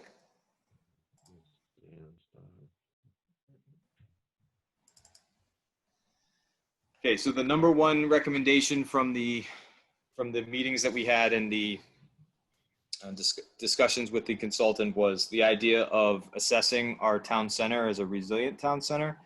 So as you know, the problem with our town center is water redundancy and some septic issues, in addition to some of the ways that would help us economically with economic development. So the goals of this project would be to invest in water and sewer, or invest in the investigation of water and sewer, or build on the 2011 report that was done by the town, establish a backup water supply, a redundancy water supply for our well that feeds our school and town offices. Perhaps install a renewable energy source at the school to serve as a redundant shelter. And all of this might feed into the construction someday of a public safety or other type of facility, and connect our town center to the potential for water and sewer, to include something the board's having me investigate, which is in the planning board, which is the town pit. So the idea behind the Resilient Town Center would be an actual study building off of the feasibility study that was done almost 10 years ago now, that would identify places for a public well or a decentralized sewer system that may allow for connection or capacity in order to connect some of our vulnerable town center residents and or businesses or potential businesses. And this ties into some of the goals that the board had given me at one point to investigate these possibilities. So really looking long-term at how can we assess our town center with some strategic planning in order to address climate vulnerabilities and economic development vulnerabilities. So here is an estimate of that. So it would include project kickoff, drinking well site selections, decentralized water treatment analysis and selections, also the design for the backup generator at the school. Okay, and these costs would total almost $390,000 in an action grant funded by the MVP program, and our contribution to that is likely going to be in-kind work done by myself and the MVP team. And then we also did a quick estimate on culvert replacement design being 150 to 200K, and then updating our hazard mitigation plan, which was regional, is another recommendation from MVP that could potentially be an action grant of 35 to 40. So these are 3 grants that we can apply for. Take advantage of the MVP program and money, and try and work on the long-term planning for our town. So based off feedback, these are the action grants that I would be applying for. I'm looking for feedback from the board on whether or not these are good priorities for us to look at, or if we should be waiting to the next round to apply for different action grants. Sounds good to me. I mean, you've done all the work so far as getting us into the program and listening to what makes sense for towns like ours, and feels like that's the right way to go to me. And I'm trying to, as I've told you, tie together a lot of the directives from the board. So leveraging the MVP program for the economic development stuff and getting a framework to do things. So this isn't a promise, but this is just the type of strategic level thinking we're trying to do. Is if we were to someday propose a public safety facility, perhaps we could get grant funding for the public well, which would reduce the project cost and potentially allow us to connect businesses in the town center, taking advantage of the revitalized town center, or pivoting to a location like the town pit in order to develop that area in a way that might feed the rest of the town center. So these aren't givens, the analysis needs to be done, but this is the idea behind investigating these, and that would alleviate some of our septic concerns in the town center, which in turn helps us with our economic development. And of course, we are very vulnerable if we lose our public well or septic system, because the town center doesn't allow for either for our town offices or school currently. So that's the thinking. Looking for feedback from the board. If there is no concern with that, then we will apply in the next couple of weeks to try and kick that off. Yeah, Ryan, yeah, you've got some very good points in there. I think public well for the school and town offices is a serious concern, to locate a alternate source maybe, or identify a spot. I know I think there's a lot on past the school, that dead end road that goes to just out of the center of town. There's a lot down there. And then, but, you know, I guess the experts would identify a potential spot. But I guess that if it was for just the center school and the town offices, you'd want it as close as possible. Unless it was going to be something that was going to feed the whole downtown. Then I guess you could go out further. The 2011 Weston and Sampson feasibility study that Ryan referenced before had a number of different options on there. So in addition to connecting sewer and water to Rutland or Gardner or whatever, it also talked about having a treatment system that was down by the DPW. It talked about a public well. It talked about all those scenarios. So I think this is a good idea to rekindle that back up and get not necessarily those people who did that in the first place, but now that we're 9 years beyond, and it was already necessary back then to sort of make it come to the top of the table again. So it feels like that's the right thing. Yeah, I wonder if it was to fail, like if we could tie into the public well at the public safety senior center lot across from the rec field. That existing well that's. And that's what this study is going to give. So it's not just what could we potentially do. They're going to dig and they're going to get capacity rates for the board and other decision makers, the planning board, and say, here's not only what you might do, but here's what you can do, to put to rest some of the, you know, let's do this or let's do that, but also give you some options if you wanted to do water, sewer, how much it would cost and how many different ways. And here are the locations and here's why it makes sense. So, no, well, sorry, Ryan, to jump in, but what Jamie's talking about is the well we already put in there. So we have a well back there that's got a tremendous amount of capacity. It was enough. It was designed for senior center and public safety, separate buildings paid for by the funding. Maybe correct me if I'm wrong if that's not what you were talking about, but I think he was talking about literally hooking onto that well that already exists. Yeah, if it was an emergency, yeah, you know, it would be an immediate, you know, if it was approved. And then I believe there's also a public well at the rec field at the gazebo. That's also considered a public well. Oh, that one, okay. So, you know, but I was talking about the one for the senior center and rec and, or whatever. There's two wells up there, if need be, you know. Yep.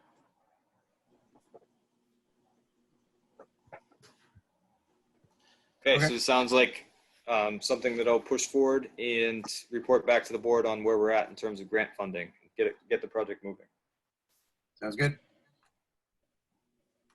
So the last piece of my town administrator report, I just want to thank the Cemetery Commission, in particular, Paul Sweeney, for never forgetting to honor our veterans in the cemeteries, as I discussed earlier, coordinating with the scouts and the Young family for placing our flags and making sure, even though in a social distance world, we're still taking care of our veteran community. Very important to me personally and to the town for sure. Yeah, you couldn't drive by. I mean, you know, in addition to what the Young family did up at the Common, and then the flags that we had on the poles, the Hubbardton Fair banners that are up there, and then all the graduates had all of their from the different schools that were there. I mean, you couldn't have driven by without, you know, rubbernecking. You know, my daughter and I got out and sort of checked everything out, walking around. It was you know, it was pretty cool. It was a good idea. I'm glad you know, Pat, you brought it up to the board a couple of weeks ago or whatever it was to get that going. So whoever set it up did a good job putting the seniors' photos on there, and I think it looked great.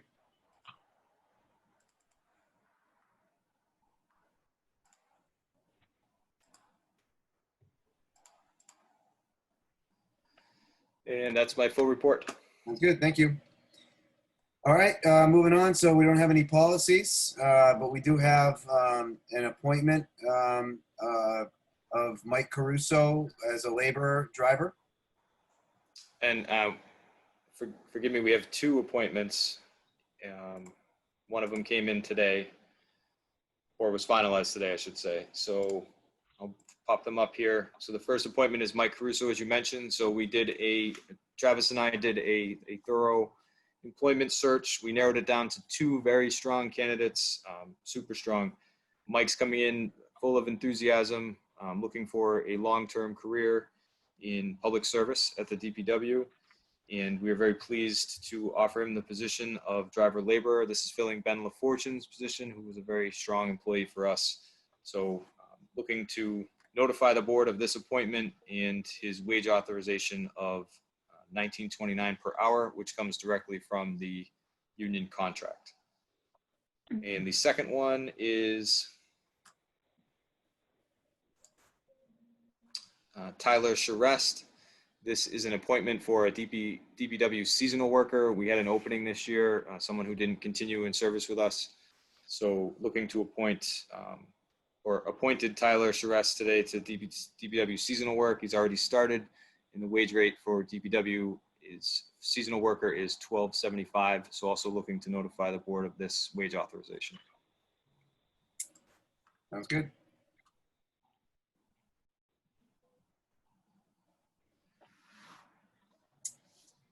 All right, so moving on.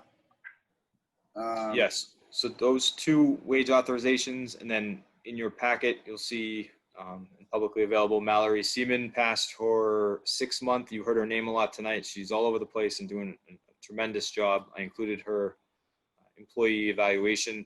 So we have taken her off probation. Very excited to have her. And as part of her employment agreement, we are bumping her a step once she passes probation to keep her around and at market. And then also wage authorization for Mike Caruso, just sort of cleaning up the paperwork. Yeah, so it'd be Mike, Mr. Charest, and Mallory notifying you if you want to waive your notification for their payment. Yep. So I somebody, can make a motion to waive the wage authorization for Mike Caruso, Mallory Seaman, and what was the third? Tyler Charest. Tyler Charest. Second the motion. okay, we'll call it Jeff seconding. Is there any discussion? Okay, we'll go to a vote. Dan, yes. Pat? Yes. Jamie? Yes. Jeff? Yes. Sounds good. Okay, it's unanimous. We're almost there. We have some minutes to approve from May 4th. Ryan, I don't have them in front of me right now. Were we all there? Was Pat at that one? Everybody was there, May 4th. Okay. So okay, we're all here. Obviously, Chris isn't here. So someone want to make a motion? I'll make the motion to approve the minutes of May 4th, 2020. Second the motion. Is there any discussion? Okay, none. Dan, yes. Pat? Yes. Jamie? Yes. Jeff? Yes. Sounds good. It's unanimous. No committee updates beyond what we talked about before with Town Center. I have no no items anticipated by the chair. Anyone else have anything they want to bring up? I do have one, and I apologize it wasn't in the town meeting discussion. So just want to share with you, we talked about this earlier, but here is what's going to go out to residents if you approve, for a postcard to remind them of town meeting. So Bobby put this together, did a good job putting together this sample for you to see. So this postcard would go out, be two-sided. One would be the address. The other on this side would say the annual town meeting. The exact website to find the warrant would be right here. And giving information, if everybody wants a physical copy, we will drop them off or mail them, and reminding people about the annual election. So this is a change from years past where we've mailed them. We think it's safer in this environment, and it's also about 1/10 of the cost. So looking for the board to approve, disapprove, or comment on us doing this is one final check to make sure the board's okay with this. Did it say?